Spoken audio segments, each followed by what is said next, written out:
20ویں رمضان کی تراویح ادا کی جا چکی ہے اور 24 پارے ہمارے تلاوت ہو گئے۔ اللہ تعالیٰ عبادت کو اپنی بار میں ہمیں قبول فرمائے۔ کل 21ویں شب ہے اور مولا کائنات مولا مشکل کشا شر خدا کرم اللہ تعالی وجہہ الکریم کی یوم شہادت بھی ہے، پہلی طاق رات بھی ہے، اور کل سے ہماری مسجدوں میں اجتماعی اعتکاف کی بہاریں بھی ہوں گی۔ اللہ تعالی ہم سب کو اس کی برکت نصیب فرمائے۔ اور 20 رمضان کے حوالے سے تاریخی اعتبار سے اگر ہم بات کریں تو فتح مکہ کا دن بھی ہے۔ 20 رمضان المبارک کو فتح مکہ بھی ہوئی تھی۔ اللہ رب العالمین نے آقا علیہ الصلوۃ والسلام اور آپ کے رفقاء کو وہ عظیم فتحابی نصرت عطا فرمائی تھی جس کا اللہ تعالیٰ نے سورہ نصر میں وعدہ فرمایا تھا، اذا جاء نصر اللہ والفتح۔ مطلب یہی تھا کہ آقا علیہ الصلوۃ والسلام کو اللہ تعالیٰ بڑی فتح و کامیابی و نصرت سے نوازنے والا ہے، تو یہ اشارہ فتح مکہ کی جانب تھا۔ 20 رمضان المبارک کو یہ بڑی تاریخی فتح اللہ نے عطا فرمائی تھی، اور اس اعتبار سے چاہیں تو آپ کتاب پڑھیں، سیرت پڑھیں، ان پہلوؤں پر غور کریں کہ آقا علیہ الصلوۃ والسلام کو اللہ تعالیٰ نے کس شان و شوکت کے ساتھ اس جگہ پر دوبارہ واپسی بلایا تھا۔ گئے تھے تو تنہا تھے، کچھ نہیں تھا، ساتھ رفیق حضرت ابوبکر صدیق رضی اللہ تعالیٰ عنہ تھے۔ 10 سال پہلے ہجرت جب ہوئی تھی تو آپ تنہا بے سر و سامانی کے عالم میں نکلے تھے، اصحاب کرام کے پاس بھی کچھ نہیں تھا، لیکن جس وقت فتح مکہ ہوا تو ہزاروں کی تعداد میں آقا علیہ السلام کے ساتھ رفقا موجود تھے۔ پھر آپ اکیلے نہیں تھے بلکہ ہزاروں کی تعداد میں وہ سارے صحابہ تھے جو اپنی جان کیا، اپنی آل و اولاد اور دیگر چیزوں کو بھی آپ پر قربان کرنے کو تیار تھے۔ اللہ نے کس طرح سے اللہ کے نبی علیہ السلام کو عروج و ترقی عطا فرمائی تھی۔ حضرت یوسف علیہ السلام مصر میں غلام بنا کے لائے گئے، پھر اللہ تعالیٰ نے کچھ عرصے کے بعد حضرت یوسف علیہ السلام ہی کی بدولت سارے مصریوں کو آپ کو غلام بنا دیا تھا۔ وہ قدرت رکھتا ہے، وہ طاقت رکھتا ہے، وہ پل میں ہر چیز کو بدلنا جانتا ہے۔ جب انسان کے پاس کچھ نہیں تھا تو اس نے انسان بنا دیا، تو آپ سمجھیے قسمتیں بدلنے میں کتنی دیر لگے گی۔ کلام مجید ہے، سورۃ المؤمن ہے، سورۃ المؤمن اور 24واں سپارہ ہے، آیت نمبر اس کی ہے 82۔ اللہ تعالیٰ ارشاد فرماتے ہیں، افلم یسیروا فی الارض فانظروا کیف کان عاقبۃ الذین من قبلہم۔ تو کیا انہوں نے زمین میں سفر نہ کیا کہ دیکھتے کہ ان سے اگلوں کا کیا انجام ہوا ہے؟ کانوا اکثر منہم واشد قوۃ واثارا فی الارض وما اغنی عنہم ما کانوا یکسبون۔ وہ ان سے بہت تھے، ان کی قوت اور زمین میں نشانیاں ان سے زیادہ، تو ان کی کیا کام آیا جو انہوں نے کمایا۔ اس میں اللہ تعالیٰ ہمارے لیے یہ عبرت کا ایک پہلو بیان کر رہا ہے کہ تم اپنے پچھلوں کو دیکھو، وہ جان میں بھی تم سے زیادہ تھے، قدمے بھی تم سے زیادہ تھے، مال و اسباب بھی تم سے زیادہ تھا، لیکن اس کے باوجود بھی دیکھو ان کی داستان نہ رہی آج داستانوں میں۔ اللہ نے ان کو کیسا تعاقب کیا، اللہ تعالیٰ نے انہیں کس طرح نشان عبرت بنایا، اللہ تعالیٰ نے ان لوگوں کو کس طرح سے ان کی پکڑ فرمائی، اور اللہ تعالیٰ کو وعدہ ہے ان بطش ربک لشدید، کہ محبوب آپ کے رب کی پکڑ بڑی سخت ہے۔ جب اللہ تعالیٰ نے ان کو پکڑا تو کس طرح پکڑا کہ آج ان کے نشان تک نہ رہے، ان کی زندگی کے اسباب تک مٹ گئے۔ قوم سمود کی طاقتور ترین قوم تھی، یہ اس قدر مضبوط قوم تھی کہ یہ پہاڑوں کو تراش کر ان میں رہتے تھے، آج بھی ان کے نشانات موجود ہیں۔ اللہ تعالیٰ نے ان کو بھی حضرت صالح علیہ السلام کی نافرمانی کے سبب تباہ و برباد کیا۔ حضرت نوح علیہ السلام کی قوم جن کی عمریں طویل ہوا کرتی تھی، جن کے پاس بڑی عمر ہوتی تھی، حضرت نوح کے پاس ایک عورت آ کے شکایت کرتی تھی کہ اللہ تعالیٰ نے مجھے بیٹے تو دیے ہیں، لیکن جو بیٹا میرا ہوتا ہے 950 سال کا برس ہو کے مر جاتا ہے۔ کتنی طویل عمریں پائیں، وہ عورت یہ شکایت کرتی ہے کہ میرا ہر بیٹا 950 سال کی عمر پر پہنچتا ہے اور مر جاتا ہے، تو اس بڑھیا کی عمر کتنی ہوگی، کتنے بچے اس نے دیکھے ہوں گے۔ خود حضرت نوح علیہ السلام کی نبوت اور رسالت کا دور 950 برس کا ہے، آپ کی عمر کتنی ہوگی، آپ کو اللہ تبارک و تعالی کتنی طویل عمر سے نوازا ہوگا۔ تو آپ سوچیے اللہ رب العالمین نے ہم سے پہلے جو قومیں آئیں جن کو اللہ نے سب کچھ عطا کیا، لیکن جب اللہ نے ان کی پکڑ فرمائی تو اللہ نے ان کو تباہ و برباد کر دیا۔ طوفان نوح نے پوری دنیا کو تباہ کر دیا تھا، حتیٰ کہ جو حضرت ابراہیم آدم علیہ السلام کی بنائی ہوئی تعمیر کعبہ تھی وہ تک طوفان نوح کے اندر زمین بوس ہو گئی تھی، اس کی بھی نشانیاں مٹ گئی تھی۔ کس قدر اللہ تعالیٰ اس قوم سے ناراض ہوا ہوگا۔ اس کے بعد اگر آپ حضرت ہود علیہ السلام کی قوم کا واقعہ دیکھیں تو اللہ نے ان کو برباد کیا۔ قوم لوط کی بستی کو اللہ نے آسمان کی طرف اٹھا کے زمین پر پھینک کے ان کو زمین بوس کر دیا۔ حضرت شعیب علیہ السلام کی قوم کہ جس میں بے شمار برائیاں تھیں، سب سے بڑی برائی یہ کہ وہ وزن کے اندر تولتے وقت ناحق طریقے سے تولا کرتی تھی، وزن پورا نہیں کرتی تھی۔ اللہ تعالیٰ نے اس جرم میں حضرت شعیب علیہ السلام کی قوم کو برباد کر دیا۔ آسمان سے سنگساری کی گئی، پتھر برسائے گئے، آسمان سے بارش نازل کی گئی۔ نبی پاک علیہ السلام کی داڑھی مبارک میں ایک سفید بال چمک رہا تھا، کچھ اتنے بال تھے کہ گنے جا سکتے تھے، کچھ سفید بال حضور علیہ السلام کی داڑھی میں آ گئے تھے۔ صحابہ نے عرض کی یا رسول اللہ آپ کی داڑھی میں بھی سفید بال تشریف لے آئے؟ نبی پاک علیہ السلام نے فرمایا کہ یہ اللہ کی خوف سے ہوئے ہیں، جب سے مجھ پر سورہ ہود نازل کی گئی ہے اس خوف سے میری داڑھی کے بال سفید ہونے لگے۔ سورہ ہود کے اندر اللہ تعالیٰ نے انہی عاقبت لوگوں کا انجام بیان کیا ہے کہ ہم سے پہلوں کو اللہ نے کیسے تباہ و برباد کیا۔ اور اللہ تعالیٰ اگر اچھے اور برے لوگوں کی کیٹیگری نہ بناتا، برائی اور اچھائی نہ بناتا، جنت دوزخ کا تصور نہ رکھتا تو خدا کی قدرت کو ہم پہچان نہیں پاتے۔ اگر سارے ہی لوگ نیکوکار ہو جاتے، سارے ہی نیک ہوتے، جنت کا تصور جہنم کا تصور نہ لیتا تو جہنم میں کس سبب سے جاتے؟ جنت پہ جانے کا سبب ہی نہیں ہوتا، کیونکہ سارے ہی نیک ہیں، اور جب سارے ہی نیک ہیں تو جنت کس لیے ہے، انعام کس لیے ہے؟ اب جب کمپٹیشن کیا جاتا ہے کے اندر فرسٹ سیکنڈ تھرڈ کی کیٹیگری بنائی جاتی ہے، پاس فیل کی کیٹیگری بنائی جاتی ہے۔ اگر سارے فرسٹ آ جائیں تو فرسٹ پرائز کس کو دیا جائے گا؟ اگر سارے ہی فرسٹ آ جائیں تو پرائز کس کو ملے گا؟ پتہ ہی نہیں لگے گا دینا کس کو ہے۔ اور سارے فرسٹ آئے تو خوبی کیا رہی؟ کوئی خوبی نہ رہی۔ کیٹیگری ہوتی ہے، درجے ہوتے ہیں۔ اگر سارے فرسٹ ہوں تو پھر بھی جو کمپٹیشن کروانے والے وہ دیکھیں گے جلدی کون ہے، حاضری کتنی ہے کیا نہیں، کسی نہ کسی ایک کو وہ خاص کائنات کو بنایا ہے تو اسباب کے تحت رکھا ہے، برے اور اچھے بنائے، نیکی بدی بنائی، شر بنایا، خیر بنایا، جنت بنائی، دوزخ بنائی۔ اختیار انسان کو دے دیا کہ اب تیرے ہاتھ میں اختیار ہے، تو نیکی کرے یا بدی کرے، برائی کرے اچھائی کرے، کفر کرے ایمان پہ آئے، جنت میں جائے دوزخ میں جائے، تیرا اختیار ہے۔ بنا میں نے دیا ہے، قدرت میری ہے، میں جس کو چاہوں نواز دیتا ہوں، جس سے چاہے چھین لیتا ہوں۔ تبھی تو ہم نے اللہ کی قدرت کو پہچانا۔ اگر ساری نیکوکار ہوتے تو پھر اس میں اللہ کی قدرت پر عیب آ جاتا۔ سوال یہ اٹھتا کہ شاید اللہ بروں کو نہیں پیدا کر سکتا تھا۔ اگر سارے برے ہوتے تو سوال یہ ہوتا کہ اللہ تعالیٰ اچھوں کو پیدا نہیں کر سکتا تھا۔ اگر سارے ہی امیر ہوتے تو اللہ کی قدرت پر عیب آتا کہ اللہ غریب پیدا نہیں کر سکتا، اور اگر سارے غریب ہوتے تو پھر اللہ کی قدرت پر عیب آتا کہ سارے اللہ امیر پیدا نہیں کر سکتا۔ اسی طرح اللہ تعالیٰ سب کو نیک بنا دیتا، سب کو جنت دے دیتا، تو پھر خدا کی قدرت کا تصور کہاں ہوتا؟ اس لیے اللہ تعالیٰ نے انسان کی کیٹیگری اور اس کی تخلیق کے اندر درجے رکھے ہیں، اچھا پیدا کیا، کوئی برا پیدا کیا، تاکہ اچھے بروں کو دیکھ کر نصیحت پکڑے اور برے اچھوں کو دیکھ کر نصیحت پکڑے۔ برائی کرنے والا اچھائی کو دیکھ کر برائی چھوڑ کے اچھائی کی طرف آئے، اور اچھائی کرنے والا برائی کو دیکھ کر اچھائی کرتا رہے، برائی کی طرف نہ جائے۔ یہ اللہ نے کیٹیگری بنائی ہے، اور اس لیے ہم خدا کی قدرت کو پہچان پائے ہیں۔ میں ایک واقعہ آپ کے سامنے رکھتا ہوں۔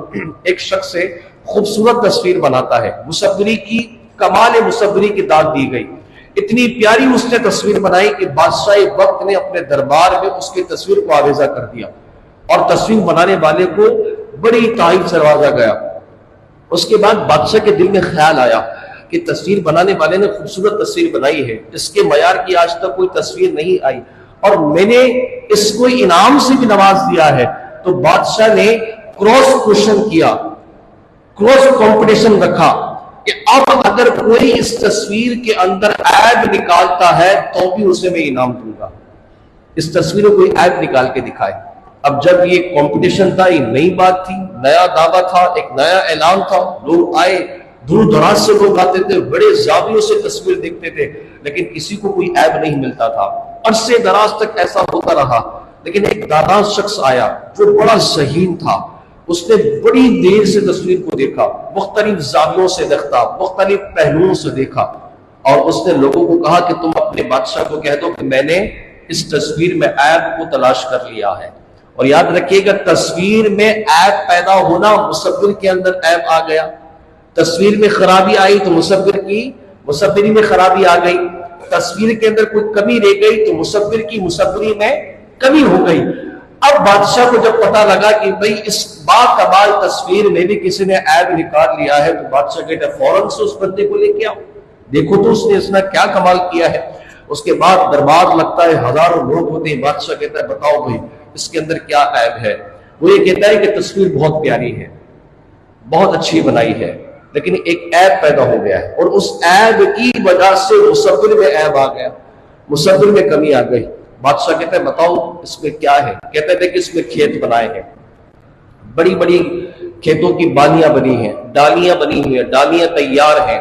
گیہوں کی ڈالی ہوتی ہے نا، بڑی بڑی لمبی لمبی گیہوں کی ڈالیاں ہوتی ہیں. تو کہتا ہے تمام ڈالیوں پر اس نے چڑیوں کو بنایا ہے، جیسے وہ آ کے بیٹھی ہوئی ہیں، جو کہ مصور کی ایک خوبصورت تصویر، اس کے تصور کی عکاسی کرتی ہے. لیکن یہاں پر ایک ایسی ڈالی بھی ہے کہ جس پہ چڑیا تو بیٹھی ہے، ڈالی پوری سیدھی ہے. چڑیا کے وزن کی وجہ سے اس ڈالی کو ٹیڑھا ہونا چاہیے تھا. اگر ڈالی سیدھی ہے، اس پہ چڑیا بیٹھی ہے، تو لامحالہ اس کو جھکنا چاہیے تھا نا. اس ڈالی کے اندر عیب پیدا کرنا چاہیے تھا، اس کو تھوڑا ترچا کرنا چاہیے تھا تاکہ چڑیا کا وزن نظر آتا. اب اس نے سیدھی کھڑی ہوئی ہے، چڑیا کا وزن کہاں ہے. اب دیکھیں مصور نے اس ڈالی میں عیب کو پیدا نہیں کیا. خم کا ہونا عیب ہوتا ہے، اس نے عیب پیدا نہیں کیا، اس نے جھکایا نہیں. جب اس نے جھکایا نہیں، عیب نہیں پیدا کیا، تو اس کی خود مصوری کے اندر عیب پیدا ہو گیا. بادشاہ کہتا ہے کہ یہ سمجھدار، اس کو بھی نظرانہ دیا گیا. اب اس واقعے سے کیا کہ اللہ تبارک و تعالی سارے ہی نیکوکار بنا دیتا. کوئی برا نہ ہوتا تو خدا کی قدرت میں عیب آتا؟ ہاں جی، آتا نہیں آتا کہ اللہ ایسے نہیں بنا سکتا تھا.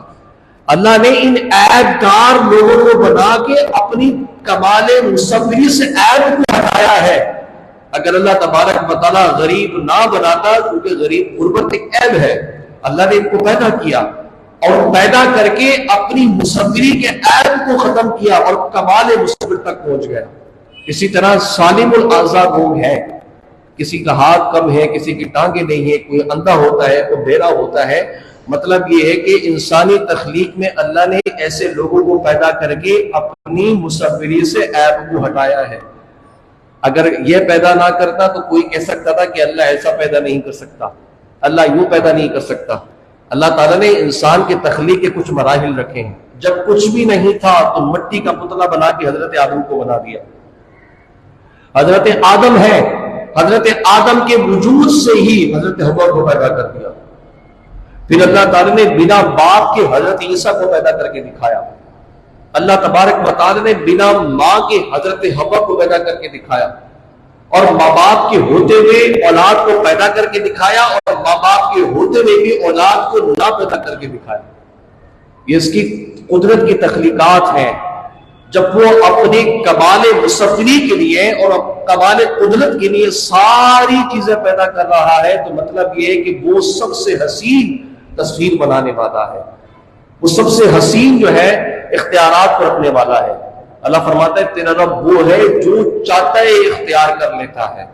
اس لیے اللہ فرماتا ہے کہ اگر میں بروں کو پیدا نہ کرتا تو اچھے لوگوں کو نصیحت کیسے ہوتی، اور اچھے پیدا نہ کرتا تو بروں کو اچھوں سے نصیحت کیسے ہوتی.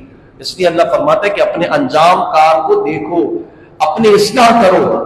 میں نے اچھائی بھی پیدا کی تو برائی بھی پیدا کی ہے. اگر برے ہو تو تم ان کی پیچھے نہ چلو جن لوگوں کو انہی انجام کی وجہ سے میں نے ان کے انجام تک پہنچایا، جن سزاؤں کی وجہ سے اللہ تعالیٰ نے میں نے جن کا تعاقب کیا ہے، ان لوگوں کی پیروی نہ کرو. اور دیکھو کہ میں نے انجام داروں کے ساتھ ان کا انجام کیا کیا، مجرموں کے ساتھ میرے کس طرح کا انجام کیا. اللہ خود کہتا فَلَمْ يَسِرُوا فِي الْأَرْضِ فَانظُرُوا كَيْفَ كَانَ عَاقِبَةُ الَّذِينَ مِنْ قَبْلِهِمْ. اللہ کھلی دعوت دے رہا ہے، اگر تمہیں خدا کی قدرت کا یقین نہیں تو جاؤ پوری کائنات کو گھومو پھرو، دیکھو پوری کائنات کو، نظارے دیکھو، قدرت کے نظارے دیکھو، پھر تمہیں یقین ہوگا کہ ہاں مالک قدیر ہے، اور ہر دلیل کا اللہ نے جواب دیا ہے۔ پیٹرا آپ کو پتہ ہے نا، عمان کے کچھ علاقوں کی طرف قوم سمود پہ ایک علاقہ پایا جاتا ہے پیٹرا کے نام سے، گوگل کیجیے کہ انگلش کا نام بتا رہا ہوں میں آپ کو، جارڈن میں ہے، اردن کے اندر یہ ہے، جارڈن میں ہے، بڑی بڑی پہاڑیاں ہیں اور پہاڑیوں کے اندر گھر بنے ہوئے ہیں۔ آپ سوچئے پہاڑیوں کے، آج جدید مشینریاں پہاڑیوں کو نہیں تراش سکتی جس قدر انہوں نے جس خوبصورت انداز میں ان غاروں کے اندر گھر بنائے ہوئے ہیں، جس طرح وہ آرام دہ گھر بنائے ہوئے ہیں، جس طرح سے انہوں نے کمرے بنائے ہوئے ہیں، تو آپ سوچئے ان کے پاس آلات کتنے مضبوط ہوں گے، ان کی مشینریاں، ان کی طاقت کتنی ہوں گی کہ پہاڑوں کو تراش کر گھر بنایا کرتے تھے۔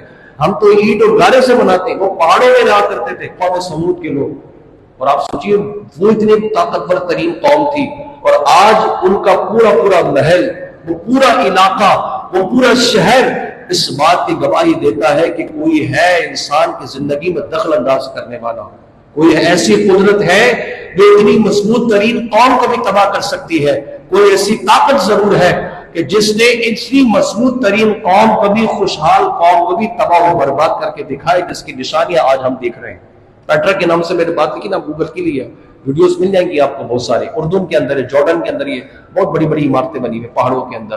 اس گلی کا آج اگر ان جگہوں کی لوگ زیارت پہ جاتے، مطلب دیکھنے جاتے ہیں اور اس کے اندر گھومتے ہیں، تو خدا کے عذاب کی کہانی، دردناک کہانی وہاں انجام دکھتی ہے، پتہ لگتا ہے کہ یہاں کچھ ایسا ہوا ہے جو کہ یہاں نہیں ہونا چاہیے تھا۔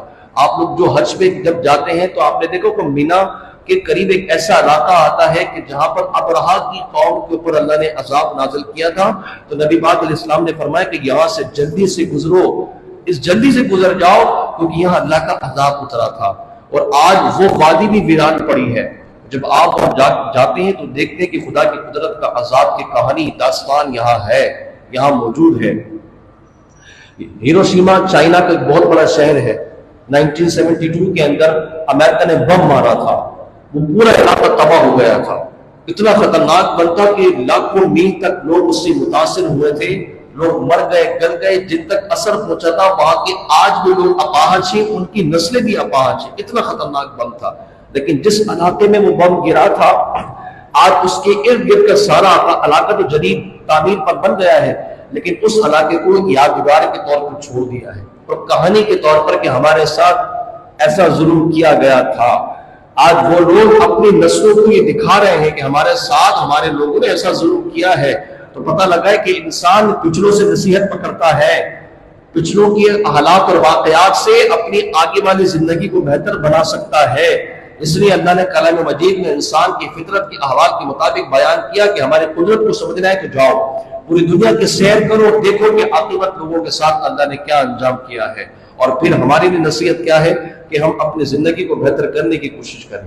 ہمارے لیے یہ ہے کہ ہم اللہ تبارک و تعالیٰ کی اطاعت گزاری کریں، اور وہ انجام کار پڑیں کہ جن لوگوں کو اللہ اپنی رحمت کے سائے تلے رکھتا ہے، جن لوگوں سے اللہ خوش ہوتا ہے، تاکہ ہمیں اللہ کے اس انعامات کو دیکھ کر اس کے قریب ہونے کا دل چاہے، مزید اس کی عبادت کرنے کا دل چاہے، مزید اس کے قریب ہونے کا دل چاہے۔